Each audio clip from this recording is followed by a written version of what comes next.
ஒரு காலத்தில் ஒரு அரசரின் அரண்மனையில் மிகவும் புத்திசாலியான ஒரு அமைச்சர் இருந்தார். அந்த அமைச்சரிடம் ஒவ்வொரு பிரச்சினைக்கும் ஒரு தீர்வு இருந்தது. அரசர் எந்தப் பெரிய முடிவையும் அவரிடம் கேட்காமல் எடுக்கவில்லை. இதனால் மற்றவர்கள் அமைச்சரின் மீது பொறாமை கொண்டனர். ஒருநாள் அரசர் அமைச்சரிடம் கூறினார், "நீ மிகவும் புத்திசாலி, ஆனால் உன் மகன் மிகவும் முட்டாள். அவனுக்கு அறிவு இல்லை." இதைக் கேட்ட அமைச்சர் விரும்பாமல், "மகாராஜா, ஏன் இப்படிச் சொல்கிறீர்கள்? என் மகன் முட்டாளென்று நீங்கள் ஏன் நினைக்கிறீர்கள்?" என்று கேட்டார். அரசர் கூறினார், "ஒவ்வொரு காலை நான் மக்களை சந்திக்கச் செல்லும்போது உன் மகன் அங்கே இருக்கிறான். நான் அவனை தினமும் கேட்கிறேன், தங்கம் மதிப்புமிக்கதா அல்லது வெள்ளி மதிப்புமிக்கதா? அவன் எப்போதும் வெள்ளி என்று சொல்கிறான்." இதைக் கேட்டவுடன் அரண்மனையில் உள்ள அனைவரும் சிரித்தனர். அமைச்சர் மனம் வருந்தினார். அவர் நேராக வீட்டிற்கு சென்று மகனைக் கேட்டார், "எந்த உலோகம் மதிப்புமிக்கது, தங்கமா அல்லது வெள்ளியா?" மகன் உடனே பதிலளித்தான், "அப்பா, தங்கம்." அமைச்சர் கேட்டார், "அப்படியென்றால் தங்கம் மதிப்புமிக்கதென்று தெரிந்தும் ஏன் அரசரிடம் தினமும் தவறான பதில் சொல்லி வெள்ளி மதிப்புமிக்கது என்று சொல்கிறாய்?" மகன் பதிலளித்தான், "அப்பா, ஒவ்வொரு காலை அரசர் சந்தைக்கு வந்து மக்களை சந்திக்கிறார்.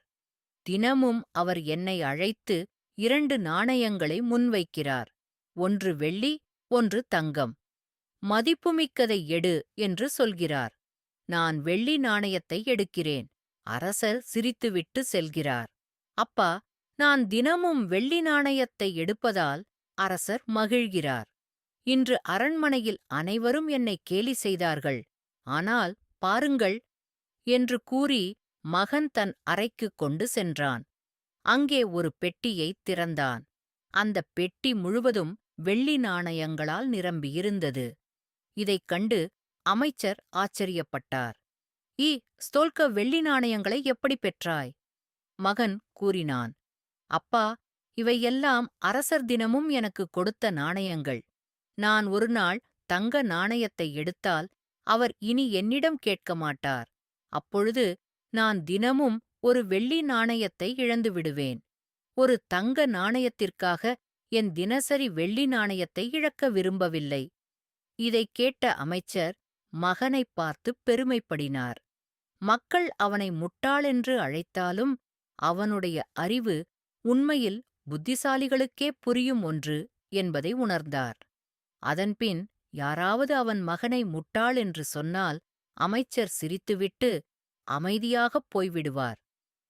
நண்பர்களே, நீங்கள் கவனித்திருப்பீர்கள், சிலர் சிறிய வேலை செய்து பெரிய சத்தம் போடுவார்கள். ஆனால் சிலர் பெரிய காரியங்களைச் செய்து காட்டாமல் இருப்பார்கள்.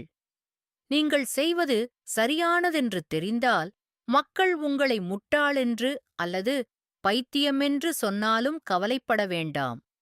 உலகம் புரியாதவர்களை அடிக்கடி பைத்தியமென்று அழைக்கும். இந்தக் கதையை மேலும் பலருடன் பகிர விரும்பினால் இந்த வீடியோவை லைக் செய்யுங்கள். அடுத்த முறை இன்னொரு கதையுடன் சந்திப்போம். பொறுமையுடன் இருங்கள், நன்றி சொல்லுங்கள், வாழ்க்கையில் முன்னேறுங்கள்.